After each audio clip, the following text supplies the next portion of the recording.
הקונגרס היהודי העולמי, בבקשה. תודה רבה. תודה רבה לחבריי ליושב ראש השדולה. A special thanks to the Ruderman Family Foundation, to Jay and Shira, and my dear friend Itai, who are here today for this very important initiative. I work for an organization that connects and protects Jews in over 100 countries around the world. Now, of course, it pains me that again we are sitting here. I would love to be speaking about a positive topic, but we are again facing a situation where Jews are under threat. We are an organization that was founded under the shadow of the Holocaust. That's our heritage, and I would have loved for us to be now more proactive and not to speak about internal division or external threats, but that's the job, so that's what we're going to do. Having said that, the opportunity and the importance of Jewish unity at this juncture could not be more important. Our collective strength is needed. And in the words of Rabbi Sachs, we are as strong as we are united, and we are as weak as we are divided. And that's an absolute truth. And we should never let our enemies define us. And it has been said before by Shira and by others, what we're speaking about here is values. The challenge that we're based is not an Israeli, and I'm sorry if I'm being controversial, it's not an Israeli challenge. It certainly is a Jewish challenge because the Jewish people needs to stand up, but it is a challenge about humanitarian topics, and it's an American challenge. What's happening in America is an American challenge. That's the fight that we're having on campuses and in other areas. It's really about what values are you going to be identifying with. It's a proxy war against Iranian proxies. Are those the values that you're going to be adopting? And our friends here in Israel are fighting the good fight on the side of American values, and that's how we need to present it. Now, when we do call a spade, let's be tachlis and let's speak about what really can be done, because I want to be concrete here. We need to reaffirm our roles. We need to understand, and it has been said before, that the role of the diaspora is much more than a financial contribution, or as in my case, to make aliyah, and even to serve in the IDF. It's much, much more. All business is local. We need to understand, we need to listen to the voices of the diaspora. It will help Israelis help themselves, and as an Israeli, mutar li lagid et ze. As an Israeli, I can say that. We need to listen to each other.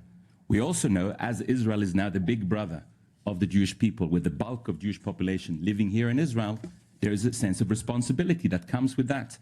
We need to think about, as Israeli lawmakers, Israeli lawmakers need to think about the fact that whatever actions are being executed in this house has an effect on Jews abroad.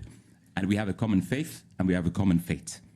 The second thing is we need to convene, and that's why this meeting is so important, the right forum for impact. So WJC is a super convener of Jewish communities under the leadership of Ronald Lauder, and we really believe in Kol Israel Arvim Ze Laze. We are really interconnected. We do this for the long term. Our formula is to gather the right people to have passionate, and this is maybe controversial in the Knesset, passionate but respectful conversations, and that dialogue leads to understanding, and that understanding leads to unity. You have to have all three steps, because if you skip directly to unity, without the understanding, without the dialogue, believe me, it's not going to work. And I'll give you a case study just to end. We have put in place under the auspices of President Herzog what we call the Jewish Leadership Bridge for the Future, where we actually go to, and we had a lot of conversation about the next generation. So we're actually going to younger leaders in their 20s and 30s in Israel and in communities abroad. We gather them here in Israel, and the first time we did it was actually before October 7th, because as you may recall, even then we were speaking about the big issue. It was right then, and it's right now as well. We gathered 250 leaders, 150 from outside Israel, 100 from different organizations here in civil society.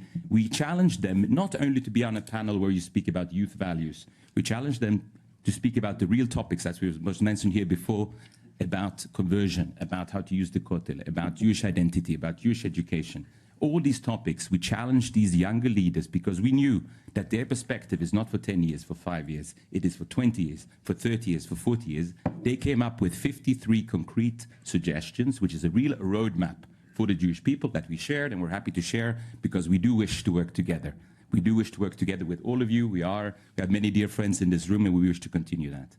We reconvened this bridge a couple of months ago in the South, where in addition to showing solidarity with the inhabitants of the South, we said we are going to sit together, we are going to find projects that we can do together. And that was truly appreciated. It's not only about the diaspora coming to show solidarity, which is amazingly important. It is about working together. Those projects we are also going to be progressing them, and that's really the best way. We have to be concrete, we have to be tachlis. We need to know each other, we need to learn from each other and listen, although I know it's not a Jewish trait, but then if we do that, then we have a beautiful future. Thank you very much. טוב, תודה רבה. כל כך הרבה מחמאות לעם היהודי, זה